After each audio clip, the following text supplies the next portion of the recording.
지난주 우리는 부활주일을 지냈습니다만 우리 그리스도인들에게는 매 주일이 부활주일이요 매일이 부활절입니다. 예수님의 부활을 믿는 성도들의 삶에는 기쁨이 있습니다. 이 기쁨은 세상이 주는 기쁨이 아닙니다. 거대한 타이타닉호가 침몰하는 그 배 위에서 사람들이 먹고 마시며 즐겼던 그런 즐거움이 아닙니다. 침몰해가는 이 거대한 세상 속에서 즐거워하는 즐거움이 아닙니다. 그것은 이 세상의 어떤 고난과 시련도 무너뜨릴 수 없는 하늘에 속한 즐거움입니다. 그것은 예수님 안에 있었던 즐거움입니다. 예수님께서 십자가를 통해 우리를 대속하신 것은 아버지 하나님의 뜻을 이루심으로 그분의 완전하신 기쁨 가운데 들어가신 것입니다. 그분의 부활하심으로 우리에게 그 기쁨을 나누어 주시는 분이 되신 것입니다. 그래서 예수님께서 여러 차례 나의 기쁨을 너희들에게 준다 말씀하셨습니다. 요한복음 15장 11절입니다. 내가 이것들을 너희에게 말한 것은 내 기쁨이 너희 안에 있어 너희 기쁨이 충만하게 하려는 것이다. 요한복음 17장 13절의 말씀입니다. 그러나 이제 나는 아버지께로 갑니다.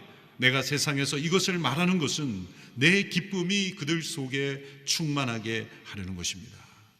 예수님의 기쁨이 우리 안에 있기를 원하시는 겁니다. 예수님의 십자가와 부활을 통해 우리에게는 예수님 안에 있었던 그 영원한 기쁨이 우리에게도 주어진다는 거죠. 하나님은 우리가 그 기쁨을 누리기를 원하십니다. 신은 죽었다라고 말함으로 수많은 사람들을 무신론으로 이끌었던 니체라는 철학자가 있습니다. 그는 자신의 친구에게 이런 내용의 편지를 보낸 적이 있다고 합니다. 그리스도인들이 만약 내가 자신들이 믿는 신을 믿기를 원한다면 그들의 얼굴 속에는 그들이 주장하는 대로 구원받은 사람들의 모습답게 팔복의 즐거움이 있어야 할 것에 나는 춤추는 신만 믿을 수 있다네. 니체가 보기에 그리스도인들의 삶의 모습 속에 있어야 할 그 즐거움이 없어 보였기 때문에 나는 믿지 않는다, 그렇게 주장한 것이죠. 그러나 니체는 성경을 제대로 읽어보지 않았습니다. 누가복음 15장에서 예수님께서 우리에게 보여주신 하나님이 어떤 분인가, 그 아버지의 모습으로 나타난 하나님은 어떤 분입니까? 유산을 받아 집을 나가 호랑방탕하게 살다 돌아온 그 아들을 달려가 입을 맞추고 기뻐하며 잔치를 베풀고 춤을 추며 즐거워하는 아버지의 모습입니다. 뿐만 아니라 그 기쁨을 나누기 위해서 많은 사람들을 잔치에 초대하여 함께 즐거워하는 아버지의 모습입니다. 예수 그리스도를 통하여 우리의 죄를 용서하시고 회개한 이들을 다시 그 품에 안으시고 즐거워하시는 아버지의 모습, 바로 그것이 우리 아버지 하나님이십니다. 하나님은 예수 그리스도 안에서 그 하늘의 즐거움을, 아버지의 기쁨을 우리와 나누기를 원하십니다. 하나님께서 왜 세상을 창조하시되 인간을 창조하셨을까요? 그것은 우리를 일을 시키기 위해서가 아닙니다. 물론 우리에게 일을 주셨습니다. 세상을 하나님을 대리한 통치자로, 하나님의 대리자로 땅을 정복하고 만물을 통치하도록 하셨습니다. 그러나 하나님의 일손이 부족해서 창조하신 것이 아닙니다. 도움이 필요해서 인간을 만드신 것이 아닙니다. 그 일을 통하여 하나님의 즐거움을 함께 나누기를 원하셨던 겁니다. 그것을 우리에게 알려주시는 비유가 예수님의 달란트 비유입니다. 1달란트, 2달란트, 5달란트를 맡긴 주인이 종들에게 그것을 맡기고 돌아와서 그것을 결산했습니다. 달란트는 그 당시로는 수십 년 연봉입니다. 엄청난 돈입니다. 어마어마한 값진, 인간의 평생 벌지 못하는 그러한 액수의 가치를 맡겼다는 거죠. 그것은 우리에게 맡기신 소중한 우리의 삶, 우리에게 맡겨주신 소명, 우리의 인생이라는 가치, 모든 것을 의미한 겁니다. 2달란트, 5달란트 받은 종은 열심히 일을 해서 무엇인가를 남겼습니다. 주인이 종을 칭찬합니다. 잘하였도다, 착하고 충성된 종아. 그리고 마지막 말을 기억해야 합니다. 내가 주인의 즐거움에 참여할지어다. 우리는 앞에 칭찬에 몰두한 나머지 뒤에 멘트를 잊어버릴 때가 있습니다. 그것은 주인이 왜 종들에게 달란트를 맡겼는지를 설명하는 겁니다. 주인의 즐거움에 참여하게 하기 위해서. 한 달란트 받은 종은 왜 땅에 파묻고 아무것도 하지 않았습니까? 두려웠기 때문입니다. 만일 이것을 잃어버리면 주인이 자신을 벌할까 봐. 주인은 그런 주인이 아니었습니다.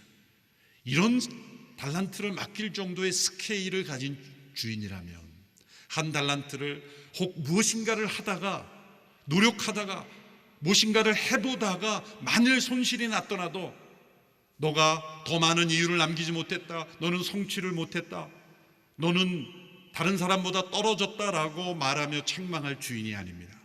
도리어 아무것도 하지 않는 것을 책망한 거죠. 주인의 즐거움에 참여하지 못한 것입니다. 우리 인생의 목적은 무엇입니까? 주인의 즐거움에 참여한 것입니다. 이 세상에 얼마나 많은 것을 성취했는가가 아니라, 얼마나 많은 것을 가지고 누렸는가가 아니라 하나님의 즐거움에 얼마나 참여했는가, 그것이 인생의 목적입니다. 웨스트민스터 신앙고백 제1조는 사람의 제일 되는 의무를 하나님을 영화롭게 하고 영원토록 그분을 즐거워하는 것이라고 말했습니다. C.S. 루이스가 이 신앙 고백을 알아서인지 그도 이런 문장을 남겼죠. 하나님께서는 그분을 영화롭게 하라고 명령하시며 우리가 그분을 즐거워하도록 초청하고 계신다. 하나님께서 우리가 하나님을 영광스럽게 하기를 기대하시는 이유가 뭡니까? 언제 우리가 가장 하나님을 영광스럽게 하는 것입니까? 그것은 우리가 하나님을 가장 즐거워할 때 하나님은 우리로 가장 영광 받으시는 겁니다. 다윗의 믿음이 바로 그런 믿음이었습니다. 다윗은 하나님을 즐거워하는 믿음이었습니다. 그가 남긴 여러 시편의 고백들은 그가 평탄한 때, 왕으로서 풍성한 권력을 누릴 때가 아니었습니다. 도망 다닐 때, 죽음의 위협 속에 있을 때, 오해가 있을 때, 핍박 속에 있을 때 그의 마음속에 터져나왔던 믿음의 고백은 하나님을 즐거워하는 믿음이었습니다. 시편 9편 2절의 말씀을 보십시오. 내가 주를 기뻐하고 즐거워하며 가장 높으신 주의 이름을 찬양하겠습니다. 시편 32편 11절 너희 의인들아 여호와를 기뻐하고 즐거워하라. 마음이 정직한 너희 모든 사람들아 기뻐 외치라. 자신이 하나님을 즐거워할 뿐만 아니라 다른 이들에게도 하나님을 즐거워하라 도전하였던 이유는 무엇일까요? 그것은 이 땅에 참된 우리의 삶에 누려야 될 축복은 하나님을 즐거워하는 것입니다. 어떤 사람들은 이렇게 생각하실 겁니다. 어떻게 우리가 하나님을 즐거워합니까? 하나님을 두려워해야 되고 경외해야 되죠. 맞습니다. 하나님은 우리가 경외해야 될 뿐입니다. 하나님을 두려워해야 됩니다. 그러나 과연 하나님이 우리에게 두려운 존재로만 있기를 원하실까요? 죄인된 인간은 하나님을 두려워할 수밖에 없습니다. 그러나 예수 그리스도로 구속을 받고 죄 용서를 받고 아버지와의 관계를 회복한 사람들은 그분을 경외하며 동시에 그분을 친밀하게 여깁니다. 예수님께서 하나님을 아바 아버지라 부르시며 나갔던 것처럼, 예수님께서 하나님을 즐거워하셨던 것처럼 우리도 하나님을 즐거워할 수 있다는 거예요. 그래서 예수 그리스도를 믿고 거듭난 성도들에게는 하나님을 즐거워하라는 이 말씀이 우리에게 특권임과 동시에 의무인 겁니다. 마땅히 누릴 수 있는 특권은 우리에게 의무로 다가오는 거예요. 그래서 빌립보서에도 주 안에서 기뻐하라 명령하시는 겁니다. 만일 우리가 하나님을 기뻐하고 있지 못하다면 우리가 올바른 상태에 있지 않다는 겁니다. 또한 하나님을 즐거워하지 못하게 하는 모든 것들은 우리가 끊어내고 하나님을 즐거워하는 선택을 해야 한다는 것을 뜻하기도 하는 것입니다. 오늘 시편 16편에서 다윗이 자신의 인생의 고난 앞에서 어떻게 하나님을 즐거워하는 삶을 살 수 있었는지 그 이유를 설명하고 있는 것입니다. 첫째는 하나님의 온전한 소유가 되는 것이 행복임을 믿었기 때문입니다. 하나님의 온전한 소유가 되는 것이 행복임을 깨달았기 때문입니다. 오늘 본문 16편 2절의 말씀입니다. 같이 읽어보겠습니다. 시작. 내 영혼이 여호와께 고백합니다. 주는 내 주시니 주를 떠나서는 어디에도 내 행복이 없습니다. 주를 떠나서는 내 행복이 없습니다. 그것은 하나님의 온전한 소유가 되는 것이 곧 행복이라는 고백이죠. 하나님의 전적인 소유가 된 사람들은 마음이 기쁩니다. 갈등이 없습니다. 마음에 원하는 것이 오직 하나님의 뜻을 행하는 것이기 때문입니다. 하나님의 온전한 소유가 되는 것을 두려워하는 것은 어리석은 것입니다. 그것은 마치 지나치게 행복하게 될까 봐 두려워하는 겁니다. 하나님의 풍성한 사랑과 위로를 받을까 봐 두려워하는 것입니다. 우리의 삶을 비참하게 무너지게 만드는 이 죄악의 사슬이 끊어지는 것을 두려워하는 것과 마찬가지입니다. 하나님을 즐거워하는 사람은 하나님과 다른 우상 사이에 전혀 갈등이 없습니다. 오늘 4절에서 다윗이 그 고백을 하는 것입니다. 다른 신을 쫓는 사람들은 더욱 근심하게 될 것입니다. 나는 그 이름들을 내 입술에 올리지 않을 것입니다. 오직 하나님만이 나의 주시며 나는 온전히 하나님의 소유입니다. 하나님의 뜻이라면 주저없이 행하고 하나님의 뜻이 아니라면 어떤 일도 하지 않겠습니다라는 이 굳은 의지, 이것이 하나님을 즐거워하는 영혼의 고백입니다. 왜냐하면 하나님의 온전한 소유가 되는 것이 나의 행복이기 때문이에요. 또한 하나님을 즐거워하는 사람은 하나님을 사랑하는 성도들과 함께 하는 것을 즐거워합니다. 오늘 3절에서 그 고백을 하고 있죠. 우리 같이 읽어볼까요? 시작. 이 세상에 있는 성도들은 고귀한 사람들입니다. 그들과 함께하는 것이 내 기쁨이었습니다. 다윗은 왕이었지만 그는 하나님을 경외하는 이들의 친구였습니다. 이 다윗 왕권의 특징이 무엇입니까? 그가 왕으로 기름 부음을 받았지만 바로 왕위로 가지 않았어요. 그는 많은 연단의 과정을 사울이라는 악한 왕을 통해서 받았죠. 죽음의 위협 속에 있었습니다. 그 기간 동안에 그는 광야란 광야, 동굴이는 동굴, 그 시대에 억울하고 비참하게 여겨지는 모든 사람들의 애환을 몸으로 체험한 거예요. 지식과 통계가 아니라 그는 아둘람 굴에서 수없이 많은 광야를 다니며 그가 왕이 되었을 때는 그 땅에서 가장 억울하고 비참한 사람들이 어디에 있는지 그는 알고 있었던 사람이에요. 그리고 그는 그들의 친구였어요. 또한 하나님을 경외하는 이들의 친구였어요. 그래서 이 고백을 하는 거예요. 땅에 있는 성도들은 존귀한 사람들입니다. 그들과 함께하는 것이 내 기쁨입니다. 코로나 팬데믹 2년 반을 지나며 이제 부활절을 기점으로 거리두기가 해제되며 이제 예배당의 성도들이 모이게 되었어요. 그동안 여러분 기관을 되돌아보면서 그동안의 거리두기로 인해서 이렇게 공예배, 예배당 예배 나오지 못하고 성도들을 함께 가까이 만나지 못한 것이 여러분에게 과연 얼마나 깊은 갈증을 느끼게 했는가? 혹 여러분 가운데 그동안 성도들 안 만나서 참 편했다, 거리두기 너무 좋았어, 혹 그런 분이 있다면 심각한 신앙생활입니다. 되돌아봐야 돼요. 목마름이 있어야 됩니다. 성도들과 함께 교제하는 것이 나에게 얼마나 큰 유익이요 도움이 되는지를 전혀 알지 못한다면 신앙생활을 되돌아봐야 합니다. 이 팬데믹이 한창일 때, 요즘은 몇만 명도 이제 익숙해진 숫자가 됐지만 1000명대가 됐을 때 완전히 록다운돼서 예배도 온라인으로만 하고 사회 전체가 얼어붙던 때가 있었죠. 그때에도 어느 공동체 어느 수는요, 연령층이 다 고위험군으로 된 연령층인데도요, 한강변에 나가서 2m씩 거리 두고 모였대요. 우리는 예배 드려야 된다, 같이 만나야 된다. 멋있는 분들입니다. 함께 예배함이 얼마나 기쁜 일인지.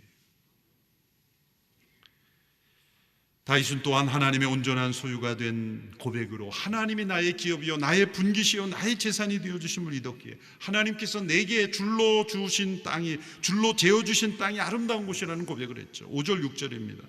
여호와께서는 내 재산이시며 내가 마실 잔이시니 주께서 내가 받을 몫을 지켜주십니다.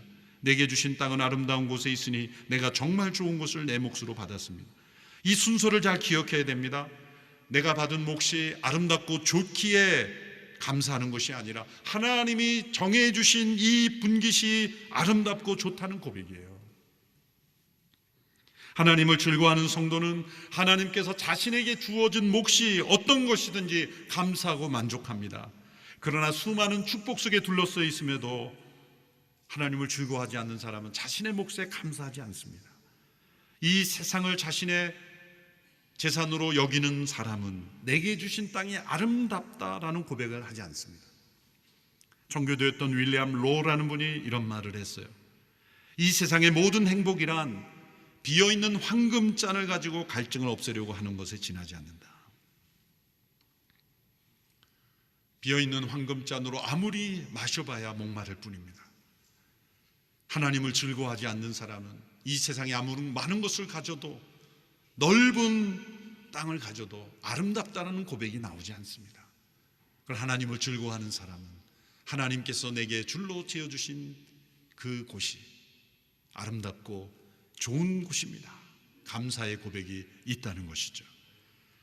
둘째로, 하나님을 즐거워하는 성도는 하나님을 항상 앞에 모시고 사는 것이 안전한 삶이라는 것을 믿었기 때문입니다. 오늘 본문 8절 9절의 말씀 우리 같이 읽습니다. 시작. 내가 여호와를 항상 내 앞에 모셔둡니다. 주께서 내 오른쪽에 계시니 내가 흔들리지 않을 것입니다. 그러므로 내 마음이 기쁘고 뛸 듯이 즐거워하며 내 몸도 안전할 것입니다. 다윗의 삶의 목표는 항상 하나님 앞에 사는 것, 하나님을 모시고 사는 것, 코람데오의 삶이었습니다. 하나님을 앞에 모신다는 것은 내가 하나님을 조종한다는 뜻이 아니라 수동적으로는 하나님이 임재해 주실 것을 기다리는 것이요, 능동적으로는 하나님 앞에 열심으로 찾고 나아간다는 것입니다. 찾고 두드린다는 겁니다. 구하고 찾고 두드린다는 겁니다. 하나님은 우리가 언제 나아가도 우리에게 귀 기울여 주시는 분이십니다. 쉬지 말고 기도하라고 말씀하신 하나님은 하나님 편에서 보면 내가 언제든지 쉬지 않고 귀를 기울여 주겠다는 말씀이죠. 우리가 어느 때든지 어떤 내용이든지 가지고 하나님 앞에 나가면 귀를 기울여 주시는 하나님, 그렇게 우리는 항상 하나님 앞에 살 수가 있습니다. 7절에서 다윗은 하루의 생활을 뒤돌아보며 이런 고백을 남기죠. 내게 조언해 주시는 여호와를 찬양합니다. 앞이 캄캄할 때도 내 속에서 갈 길을 알려주시니. 개정번역으로 같이 읽어볼까요? 시작. 나를 훈계하신 여호와를 송축할지라. 밤마다 내 양심이 나를 교훈하더라. 밤마다 그의 양심이 무엇을 교훈했습니까? 나는 왜 오늘 하루 무엇인가를 이루지 못했는가입니까? 아닙니다. 오늘 하루 나는 하나님 앞에서 살았는가? 나의 하루의 인생이 하나님 앞에 사는 인생이었는가를 되돌아본다는 것이죠. 우리의 매일의 삶이 하나님 앞에 사는 삶이 아닐 때 우리의 인생은 허무한 인생이 됩니다. 되돌아볼 때 후회가 남는 인생을 살게 됩니다. 우리가 양심 앞에 설 때 하나님 앞에 서는 인생으로 살았다 고백할 수 있다면 우리는 결코 흔들리지 않는 인생을 살게 됩니다. 주께서 내 오른쪽에 계시니 내가 흔들리지 않을 것이다. 하루의 일과를 마치며 우리는 하나님 앞에 살아있는 돌이켜보며 또 다른 하루를 맞이하는 아침에 눈을 깰 때 오늘도 하나님 앞에 살게 하소서. 하나님 앞에 사는 사람은 미래를 두려워하지 않습니다.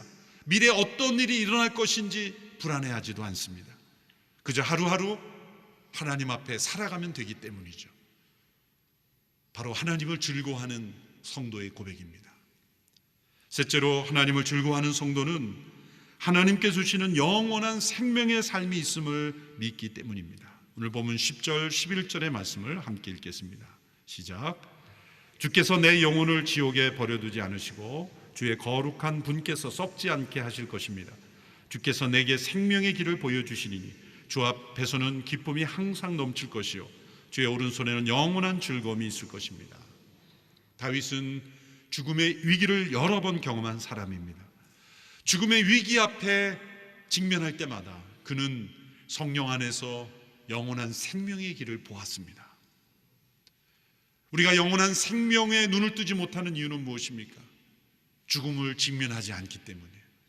죽음 앞에 서는 사람만이 우리가 십자가가 필요하다는 걸 깨닫고 십자가를 통과한 부활의 생명이 우리에게 있어야 된다는 것을 깨닫습니다. 십자가 부활을 통과하지 않는 사람은 이 육신의 생명에 맴도는 겁니다. 그래서 윤회를 한다고 생각하고 돌고 돈다고 생각하고 영혼이 떠든다고 생각하고 마치 죽은 사람이 죽지 않은 것처럼 수년 동안 장례를 치료한다고 생각하는 모든 세계관이 바로 죽음을 넘어선 영원한 생명을 믿지 않기 때문입니다. 하나님의 목적은 우리가 단지 이 땅에 몇십 년 살다 끝나는 인생이 아닙니다. 성경이 왜 주어졌습니까? 예수님이 왜 세상에 오셨습니까? 예수님이 왜 부활하셨습니까? 그것은 우리에게 영원한 부활의 생명을 주시기 위해서입니다. 영원하지 않은 것은 그 어떤 것도 안전하지 않습니다. 영원하지 않은 것은 그 어떤 것도 영원히 즐거울 수 없습니다. 예수님께서 요한복음 10장 28절 29절에 말씀하셨습니다. 나는 그들에게 영생을 준다. 그들은 영원히 멸망하지 않을 것이며 어느 누구도 내 손에서 그들을 빼앗을 수 없다. 그들을 내게 주신 내 아버지는 모든 것보다 더 크신 분이다. 어느 누구도 그들을 내 아버지의 손에서 빼앗을 수 없다. 영원한 생명을 믿으십니까? 영혼은 소멸되지 않습니다. 육신은 흙으로 돌아가든 화장이 되든 영원한 육신을 덧입혀 주신다고 말씀하셨고 우리의 영혼은 거듭난 영혼으로 새로운 육신과 하나 되어 영원하게 살 것입니다. 여러분, 이것을 믿으면 어떤 일이 일어날까요? 미국의 하버드 대학교 사회학자인 앨런 네머라는 분이 마음의 시계라는 실험을 한 적이 있습니다. 미국에서 실험을 한 후에 전 세계 여러 곳에서 실험을 했는데 우리나라에서는 EBS에서 황혼의 반란이라는 이름으로 TV 프로그램으로 이 시험을 한 적이 있습니다. 그 실험은 이런 겁니다. 연세가 많이 드신 분들을 수십 년 전의 환경으로 되돌아가게 한다는 겁니다. 그래서 그 몸과 생각에 어떤 변화가 일어나는지를 관찰하는 겁니다. 그래서 그 합숙소에 입소하기 전에 각자가 다 건강을 체크합니다. 그리고 일정한 기간 동안 그 환경에는 몇십 년 전의 그 환경으로만 살아가게 합니다. 그러고 나서 건강을 체크했더니 건강이 다들 좋아졌더라 이겁니다. 우리나라 실험한 것은 80대 전후의 분들을 인기 가수였던 분, 스포츠인, 또 연예인 이런 분들을 함께 모아서 교회의 어떤 2층 집에 함께 합숙하도록 한 것이죠. 혹시 보신 분이 있을지 모르겠습니다. 그런데 그분들을 모아놓고 그 이름표에 이름 옆에 30년을 이전에 80세면 50세, 85세면 55세 이렇게 이름을 붙여놓고 그분들이 탄 버스에는 30년 전에 노래가 나오고 그분들이 도착할 때 각자 자기 방에 30년 전에 사진이 걸려있고 뉴스를 가져다 주는 30년 전의 뉴스, 30년 전에 먹었던 우유 모든 것을 30년 전으로 세팅을 한 거죠. 사실 최면이죠. 가짜입니다. 그렇게 생활을 하니까 이제 입소하기 전에 혼자 계단도 못 얻는 어르신이 있었어요. 걸을 때 일직선으로 걷지 못하고 방향 감각이 흩어지는 분도 있었어요. 그런데 그 기간을 지내고 나니까 다 건강이 좋아졌더라. 마음의 시계가 몸에 영향을 미친다는 거예요. 이게 우리 미국뿐만 아니라 여러 나라에도 동일하게 일어났다는 거예요. 이건 체면이고 사실은 가짜인데 그렇게 몸이 과거로 되돌아가더라. 저는 그 실험을 보면서 그걸 과거로 되돌리는 거는 한계가 있죠. 왜? 가짜니까, 최면이니까. 근데 미래로 돌린다면 어떤 일이 일어날까? 죽음을 넘어서 우리가 믿는 영원한 생명을 믿음으로 그 환경으로 우리가 간다고 생각을 해보라는 거예요. 과거로 돌리는 거는 가짜지만 이거는 진짜이기 때문에 만일 우리가 영원히 산다라는 믿음으로 오늘을 산다면 어떤 일이 일어날까? 죽음이 사라지지는 않습니다. 하나님께서 죽는다고 하셨으니. 그러나 다른 죽음을 맞이할 것이고 그리고 죽음을 넘어선 생명으로 이 땅에서 놀라운 능력을 체험할 거예요. 여러분, 어떤 어려움과 고난이 있습니까? 나는 영원히 사는 사람이라고 생각해 보세요. 이거는 가짜 체면이 아니라 진짜 사실을 앞으로 땡겨오는 믿음인 거예요. 사실도 아닌 과거로 체면을 걸어도 몸이 반응했는데 실제 일어날 사실을 믿음으로 앞당겨오면 그게 일어나지 않겠어요? 예수님이 우리에게 약속하신 부활의 생명으로 우리가 그 믿음으로 이 땅을 살아가면 우리는 이 땅에서 어떠한 환경 속에서도 기뻐하며 즐거워할 수 있는 거예요. 예수님께 십자가의 고통을 이기셨던 이유를 히브리서 12장 2절에서 이렇게 말합니다. 그 앞에 있는 즐거움을 위하여 십자가를 참으셨다. 그 앞에 있는 즐거움은 무엇입니까? 예수님의 십자가 부활을 통해 이루실 하나님의 즐거움, 영원한 즐거움, 우리에게 나누어 줄 그 즐거움, 부활의 생명으로 성령을 따라 살아갈 때 주어지는 그 즐거움을 바라보시며 십자가를 참으셨다는 겁니다. 그렇다면 우리에게도 주님의 부활의 생명으로 우리에게 주시는 이 즐거움이 있다면 그 즐거움을 바라보고 우리는 십자가와 같은 고통도 이길 수 있다는 거죠. 초대교회 이후의 역사 속에 수많은 핍박과 고난 속에서도 절망하지 않고 소망 속에 믿음으로 승리하였던 믿음의 선배들의 비결은 그것이었습니다. 그저 마음속에 분노를 가지고 꾹 참는 게 아니라 영원한 즐거움을 바라보며 승리하였던 겁니다. 하나님 앞에 사는 즐거움, 그것이 우리에게 특권이요 의무요 우리에게 주어진 하늘의 은혜인 줄을 믿고 하나님을 즐거워하는 믿음의 삶 살기를 주님의 이름으로 축원합니다. 기도하겠습니다. 하나님 아버지, 부활의 생명으로 살아가는 저희들 되게 하옵소서.